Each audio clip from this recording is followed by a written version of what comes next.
G'day guys, Matty, Extreme Auto Caravan and Camping. Another off-grid setup coming at you. Stick around, this one is huge.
G'day guys, Matty from Extreme Auto Caravan and Camping with you again in another beautiful caravan. This is a NetworkRV full off-grid lithium setup. Absolutely huge. If you guys want to run all of your powered devices like air conditioners, microwaves, kettles, toasters, induction cookers, all of that off-grid on the side of the road anywhere, then a setup like this is for you guys. So I'm going to get started with all of the specifics in this, in the battery bank size, the amount of solar we've got, the monitoring, the reason of choice behind the products that you can see here. Just so you guys, we can paint a picture for you because every job's different, as with this one. Now, when we arrived on this NetworkRV, old mate had already done a little bit of work. He fitted a 200 amp hour lithium battery. He put a DC charger in, and he did some modifications to make it better from original, and these had the chassis mounted AGM batteries behind the wheel. So he did a relocation to put it all here, and we've basically expanded from that to another level, as you can see. So now, over his upgrade, we have gone for 560 amp hours of PowerPaul Scouts. So that's the 280 amp hour Scouts from PowerPaul Australia. Thanks mate, awesome batteries. So that's almost 7 kilowatt hours, over 6.5 kilowatt hours of energy right there in the form of lithium. Very high discharge lithium batteries to support the power system and the charge rates that we'll get into. Now, because old mate had the existing DC charger, the Enerdrive 40 Plus, great product, he already had it, so we've used it. It's being used for the vehicle and a side solar input. So if old mate wants to plug in a portable solar panel, it's going to go through the Enerdrive DC charger. Why not? You've got it. And the vehicle, it'll take care of that sort of up to 50 amps of charge rate from the vehicle when he's driving. So that's running independently of the roof solar. So once again, the solar input on that DC charger is on a side Anderson plug, so we can plug a portable panel in. The roof will run separately to that. So he's able to charge from the vehicle as well as the solar on the roof simultaneously to get big numbers, which is what this will do. Once again, if it's not a giveaway, I've got 3 Victron solar controllers here, 2 50 amp models and a single 30 amp model. We have 600 watts getting pumped into this one, to this 50. We have another 600 watts getting pumped into this one, and then we've put 200 watts into this one in the form of 2 panels.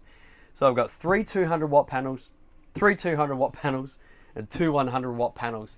1400 watts of solar, guys. Now this is a NetworkRV. We have taken up every little bit of inch of real estate, except for the middle if they wanted to add a dust reduction system or a caravan.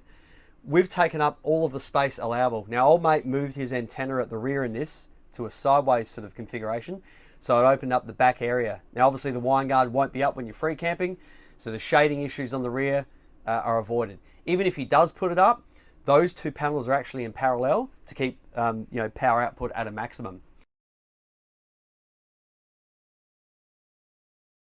Victron inverter charger. This is my go-to. You guys see them all the time. So the 12 3120 amp. This is an inverter charger designed to run specifically in caravans, motorhomes. This will give these guys fast charging when they plug into mains power and or a generator, and seamlessly go to inverter if they're free camping. So at the touch of a touch button, these guys can turn this on to run their air conditioner, microwave, and all of their products without even going anywhere near this. This is all set and forget, this whole system. We've got the LMI MIDI bus fuses down here. We have retained old mates a couple of MIDI fuses here. We've also fitted a side Anderson plug on the passenger side in the living quarters. Should old mate want to plug in a Engel fridge or a, I don't know, bunch of 12 volt stuff. There's a high current, like a compressor, air compressor. That's a 6BS cable, only a few meters away, right near the wheel arch. So you can plug in that compressor to pump up the tyres. Run another fridge outside as a deep freezer if you're catching heaps of barra. Yeah, that's your thing. Or yabbies. Yabbies are the go-to at the moment. The Murray River's absolutely full of them. We're getting hundreds of yabbies. So everything here you can see is all tied in nice and neat. The CerboGX over there. So that is running all the way up to that area, quite a distance away for the touchscreen. And all of this stuff is monitored. So all of these individual products and the shunt down here is all looked at completely separately up on the screen, which we'll show you in a second. We've taken up all this space. Old mate was happy to. He originally modified it anyway, so we've neatened it up and made it a lot better. That's the original fuse box, if you can see. I'll bring it down. So that's the original fuse box there, and that was kind of positioned all horribly and ugly. We've redone a couple of the terminals here real quick for him, and put that in a better location and labelled the circuits we could find and that we've added. So he's put a diesel heater in this. We saw that, so we put that there. We've also added the WITI alarm system for these guys so they get security wherever they go. There's the CerboGX with all temperature monitoring and what's going on down here. There's the Multi-12 3000, and there's those 3 solar controllers which we spoke about. Venting at the back there, you can't see it, a bit tight to see. There we go, venting. We've done venting at the top right here, right down there, so we duct some cold air into this thing because it's not fully enclosed, but at the end of the day, the more venting you do in this area, the better. It's quite open, as you can see, so we can get to things. Very heavy cable, 95 square cable, down to the busman fuses, 95, pretty much all on the high current stuff there, as you can see.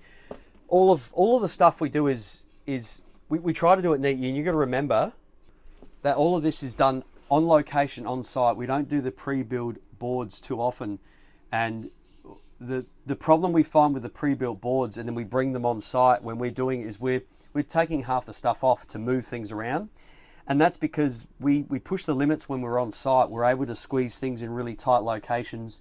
We can jam things right up to areas where you wouldn't think is possible. Now, see the spacing I've got here? That's room for another battery. So you can increase this up to 10 kilowatt hours quite easily. Even another battery here, probably another 2, definitely. I'm not going to name the brands, but there are other batteries out there that I do struggle to fit higher amounts of energy, like 600 amp hours or even 800 amp hours in locations like this. And I can definitely tell you, for me to fit, as an example, if I were to fit another 280 here, that's 840 amp hours. In that footprint, I can't get 600 amp hours of other brands. I do like the fact that these batteries are built very, very well compressed, i.e. the width of that is generally the width of the EVE cell that Paul uses, and the height isn't far off. So because of that, essentially the cells are about the size of this. That's why we're able to fit lots of them in small locations. So that's a lot of energy there. There's almost 7 kilowatt hours there, guys. And the footprint of these is only like 360 long, 190 wide, 240 odd high. They're not huge. It's all lithium cells. So cool bananas. Let's go up to the touchscreen and check out what this can do. Right, so here we are at the touchscreen. So this is the actual interface to control all of the off-grid setup. It is so easy to read. We are off-grid at the moment. I've pulled the plug, so we're at a caravan park, but I've actually pulled a 15 amp input to show you what it is like in the real world to invert and to running the air conditioner right now. It's all seen here. So we can see AC loads. So that's the air conditioner running, right? That's the, what does this say? Harrier, I reckon. Yep, Harrier Plus. So you've got the Dometic Harrier Plus running, so you can see your AC loads being drawn here. And see these little blue dots? That's where the energy is coming from. We're under a tree at the moment, and it's only like 10 o'clock in the morning. So we're only putting in 200 odd watts, and it is fully overcast today. So there's your solar, there's what's coming out of your battery, and there's your loads. Now if we were to plug into shore power, which I'll go and do for you.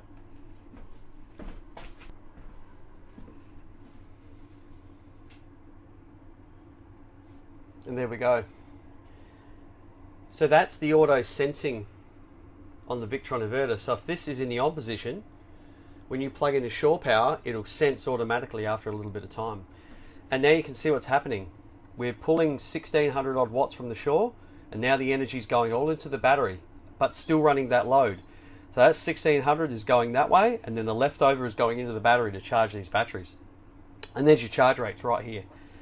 When we get into it, the AC current limit is set for 16 amps. Because we're at a 15 amp supply, that can remain there. So the most it's going to pull from the caravan park is that 15, 16 amps, okay? If you're running a Honda generator like these guys are, they have a Honda One, well, you'd scale that all the way down. Probably go to about 3.5 amps, 3.7 or something. So 3.5 amps. That means it will only pull 3.5 amps from that side input for his Honda One. It prevents it from clipping off. Now the rest of the energy will come from batteries, just like we're doing now. Right, see, we're only pulling 770 watts now from the shore, guys, but see how the charge rate's dropped off? Now if this was to ramp completely up, it's only on 400 watts at the moment. If we were to start pulling some more energy, so I'll turn some things on, we'll start pulling some more power. Now watch what happens. Now take note, AC loads are at 1430 odd watts, but that shore hasn't changed. So that's that side input. Because we've set that 3.5 amp current limit, we are limiting it right now to 3.5 amps, aka 770 watts. So notice it didn't pull any more from it. But look where the energy is coming from. Batteries. So it is using battery power as well as the shore power. So power's coming both from this way to go to that load.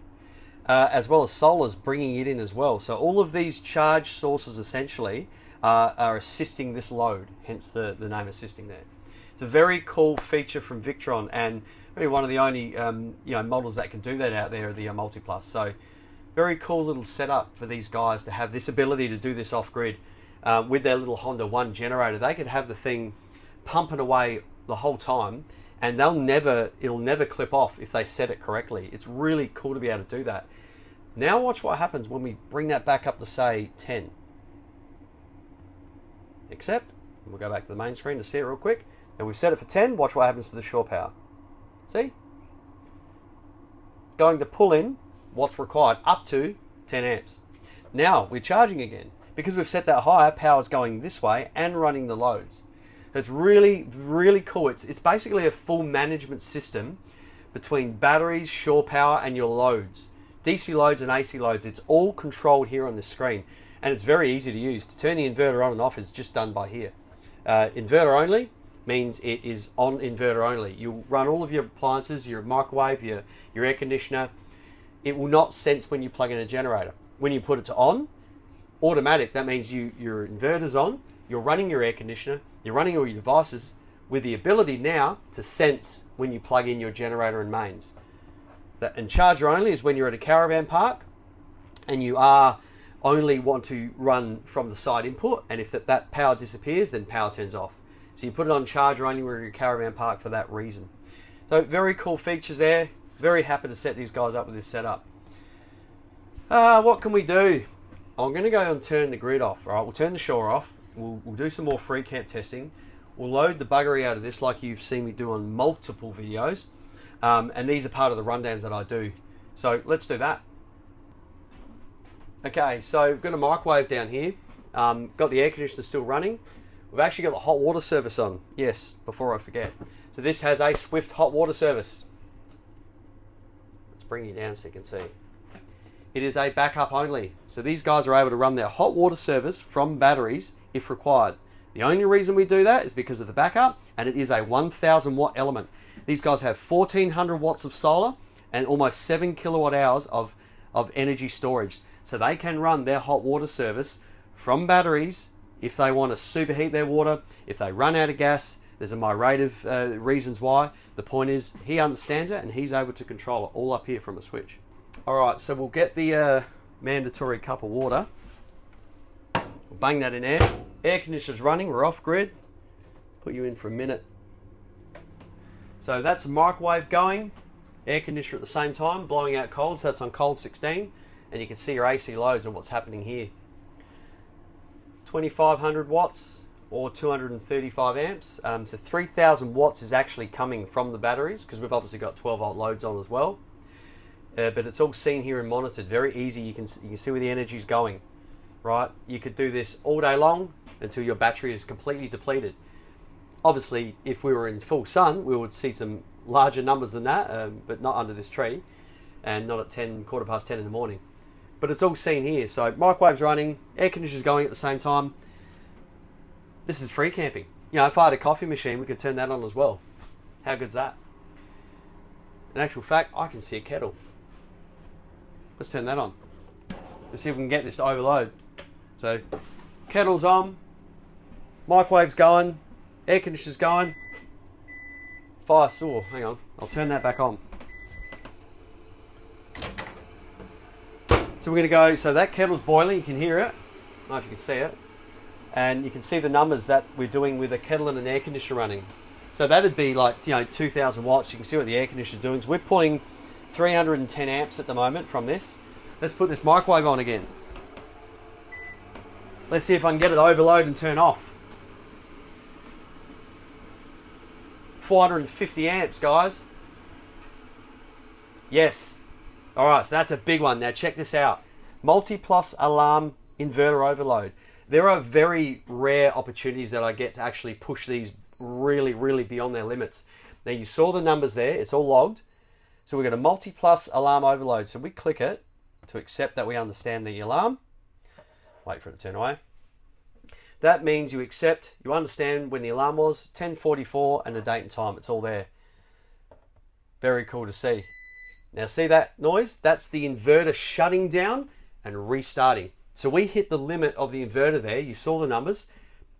But did you notice the 12 volt stayed on?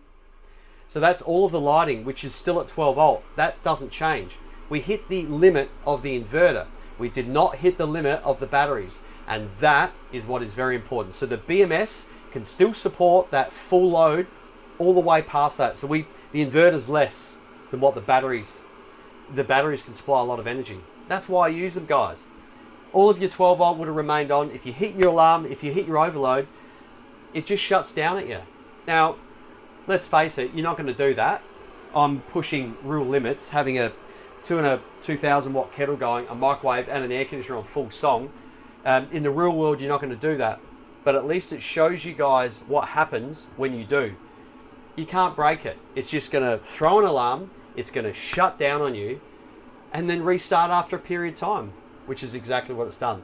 And the kettle's come back on because the switch was down. So it's going to go back to that load. The air conditioner is turned off, of course, because that's a Harrier. If you shut the power down, it won't come back on. And of course the microwave is turned off. You have to turn them back on.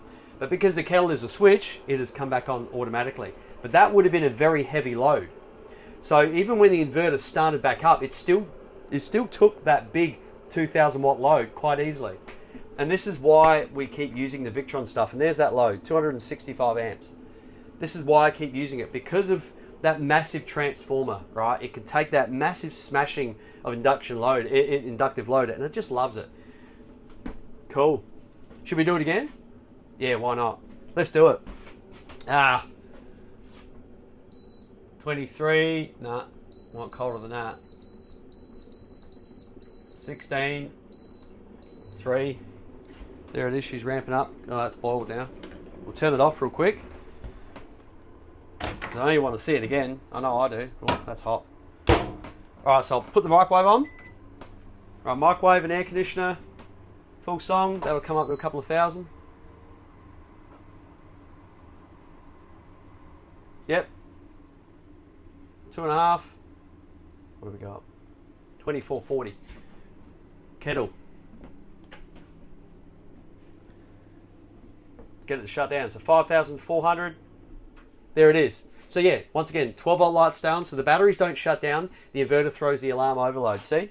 So you just accept it, right? You recognize that you hit your limit. Now let's wait for the inverter to kick back on. So remember, kettle's on, right? Air conditioner shut down now. Microwave shut down. Watch what happens.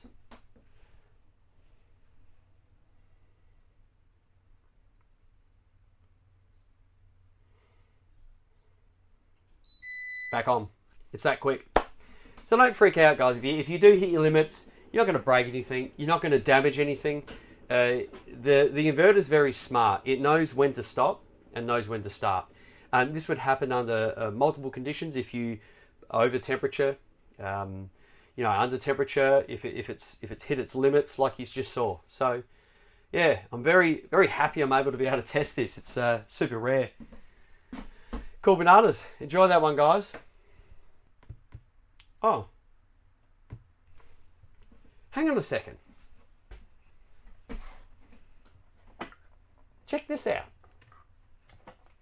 Hang on a second, guys. I just realised something. That's on. I had the Swift hot water service running. Wow, I forgot about that one. To recap, I just had an air conditioner going. So those shutdowns with a Swift hot water service, air conditioner going, microwave going, and a kettle. I don't think I've ever done that. Well, I have now. I've done it twice. Hit the limit. Cool bananas. Yeah, definitely on. Like, because I'm looking at this residual wattage. I'm like, well, the air conditioner's off. The kettle's off. The microwave's off. Where's this 900 odd watts going? I'll tell you where it's going.